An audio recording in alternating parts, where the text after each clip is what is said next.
ইতিহাসের চমকপ্রদ কিছু কাহিনী ঘিরে তৈরি হয়েছে সিনেমা গুপ্তধনের খোঁজে, যা দেখলে মনে হতে পারে ফিরে গেছি শৈশবে। দীর্ঘদিন পর এমন রহস্য আর রোমাঞ্চের মিশেলে তৈরি হয়েছে শিশুতোষ সিনেমাটি। বিস্তারিত জানাচ্ছেন শ্রেয়া রায়। দীর্ঘ সময় পর বাংলা শিশুতোষ চলচ্চিত্রে ফিরেছে রহস্য আর রোমাঞ্চের বড় আয়োজন। শিশু কিশোরদের ভিন্নধর্মী অভিযানে গল্প নিয়ে আসছে নতুন চলচ্চিত্র গুপ্তধনের খোঁজে।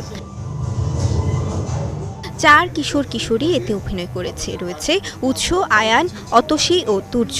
শিক্ষা সফরে গিয়ে জানতে পারে হারিয়ে যাওয়া চেঙ্গিস খানের গুপ্তধনের রহস্য। এরপর রহস্যময় মানচিত্র আর অজানা সংকেতের সূত্র ধরেই তারা বেরিয়ে পড়ে বিপজ্জনক এক অভিযানে। চলচ্চিত্রটি প্রযোজনা করেছে এক জীবন খ্যাত মডেল ও অভিনেতা অন্ত করিম। এটা আসলে ব্রেন চাইল্ড। আমি অনেক বছর ধরে হয় না যে নিজের ছোটোবেলাটাকে চিন্তা করে, ওই যে আমি কিছুক্ষণ আগেই বললাম যে আমি স্কাউটিং থেকে আমি ক্যাম্পিংয়ে গিয়েছি। ক্যাম্পিংয়ে আমি তাঁবুতে থেকেছি, আমাদের বিভিন্ন রকমের অভিযান দেওয়া হতো, সেগুলো করেছি। মুভিজ দেখতাম, সিরিজ দেখতাম, নিজেকে সবসময় ওই রকম অ্যাডভেঞ্চারাস কোনো একটা জায়গাতে বসাতাম। আমার নিজেরই ইচ্ছা ছিল যে আমি এরকম আমি যখন শিশু ছিলাম যে এইরকম কিছু একটা যদি করতে পারতাম। তো ওই অপরচুনিটিটা আমি আসলে ওই সময় পাইনি।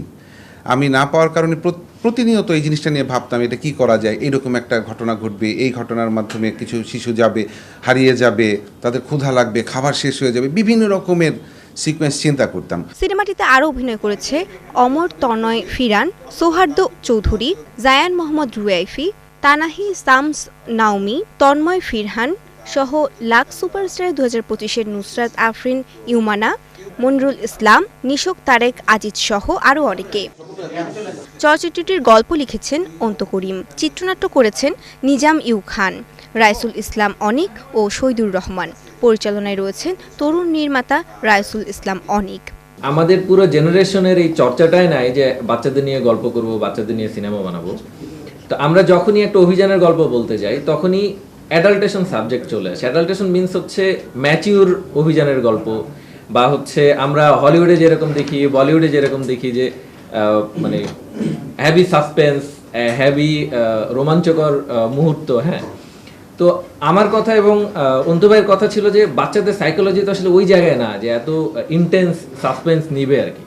তো বাচ্চাদের রেশিওতে সাসপেন্সকে নিয়ে আসার যে হচ্ছে চেষ্টাটা, সংলাপগুলোকে চাইল্ডের মতন করে, বাচ্চাদের মতন করে ফ্রেম করা, এই জায়গাটাতে থেকেই স্ট্রাগল শুরু। শিশু কিশোরদের পাশাপাশি পারিবারিক ভিত্তির দর্শকদের কাছেও বিশেষভাবে প্রশংসিত হবে গুপ্তধনের খোঁজে। খুব শীঘ্রই দেশের পাশাপাশি আন্তর্জাতিক প্রেক্ষাগৃহেও মুক্তি পেতে চলেছে সিনেমাটি। শ্রেয়া রায়, ৭১, ঢাকা।